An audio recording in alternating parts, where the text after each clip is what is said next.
एक संदेश, आज विजयादशमी है, दो कार्य हो रहे होंगे। एक तरफ भगवान राम का अभिषेक करके उनकी आरती उतारी जा रही होगी और दूसरी तरफ रावण के पुतले भी जलाए जा रहे होंगे। अगर मानवता के खिलाफ कार्य करेगा कोई, मानवता के खिलाफ कोई कार्य करेगा, गरीबों को, निरीह लोगों को, महिलाओं पर अत्याचार करेगा, अधर्म के मार्ग पर चलेगा, असत्य के मार्ग पर चलेगा, तो उसका भी पुतला ऐसे ही जलाया जाएगा जैसे रावण के पुतले जलाए जाते हैं। वो कोई भी हो, वो व्यक्ति, जाति, मत, मजहब, क्षेत्र, भाषा, कोई भी हो, उस सब के साथ यही व्यवहार होगा। ये समाज उसके साथ यही व्यवहार करेगा और जो भी धर्म, सत्य और न्याय के मार्ग पर चलेगा, मानवता के कल्याण का मार्ग प्रशस्त करेगा, विरासत और विकास की यात्रा में सहभागी बनेगा, वह राम के रूप में, माता जानकी के रूप में, वीरवर लक्ष्मण के रूप में, भक्तवत्सल हनुमान जी के रूप में उसकी पूजा ऐसे ही होती रहेगी जैसे आज हम मर्यादा पुरुषोत्तम भगवान श्री राम का, माता जानकी का, लक्ष्मण जी का, हनुमान जी की आरती उतार करके उनका स्वागत कर रहे हैं, उनका अभिनंदन कर रहे हैं, उनका अभिषेक कर रहे हैं और उनकी आरती उतार रहे हैं।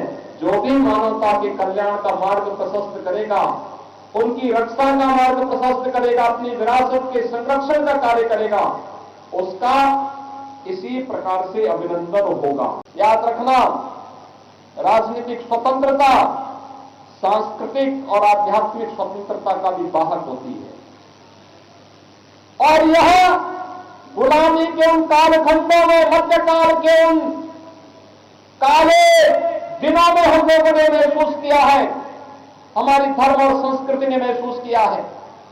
ये फिर से न होने पाए, इसके लिए देश की आजादी के लिए, आजादी के जिन बलिदानियों ने, जिन नायकों ने, महानायकों ने अपना बलिदान किया था,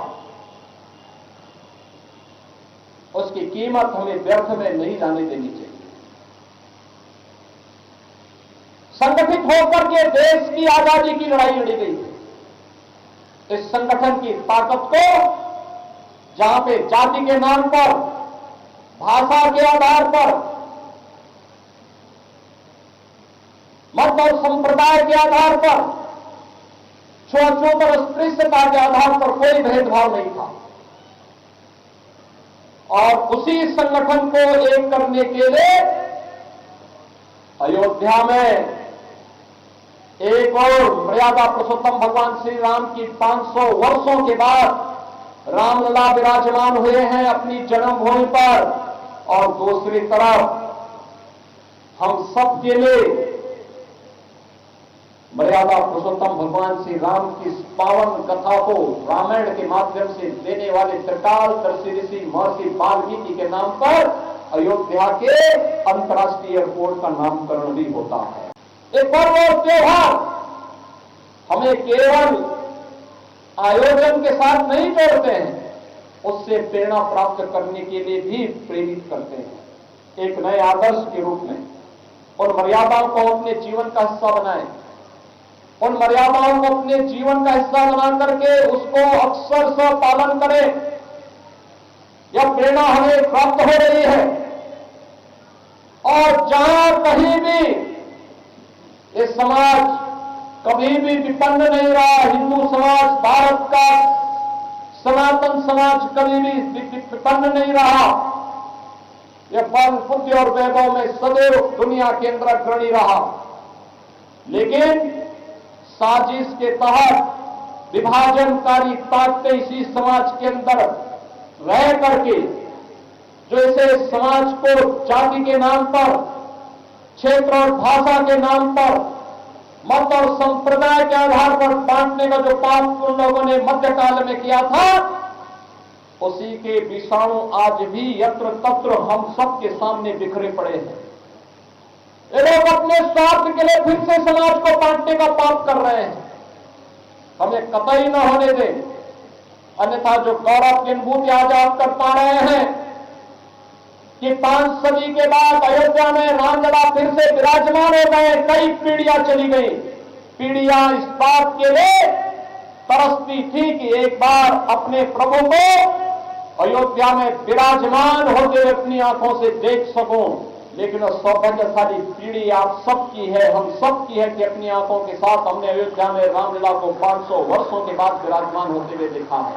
मुझे अपने पूज्य गुरुदेव ब्रह्मलीन महंत अवैधनाथ जी महाराज वे अक्सर जब राम जन्मभूमि मुक्ति आंदोलन के अध्यक्ष के रूप में इस आंदोलन के साथ जुड़े थे, मैं अक्सर देखता था इन सभी पूज्य संतों के मन में अंतिम क्षण जब उन्हें हम लोगों ने हॉस्पिटल में भर्ती किया और उनको देखने के लिए विश्व हिंदू परिषद के अंतर्राष्ट्रीय अध्यक्ष श्री अशोक सिंघल जी जब देखने के लिए आए थे, तो अंतिम बात उनकी यही थी।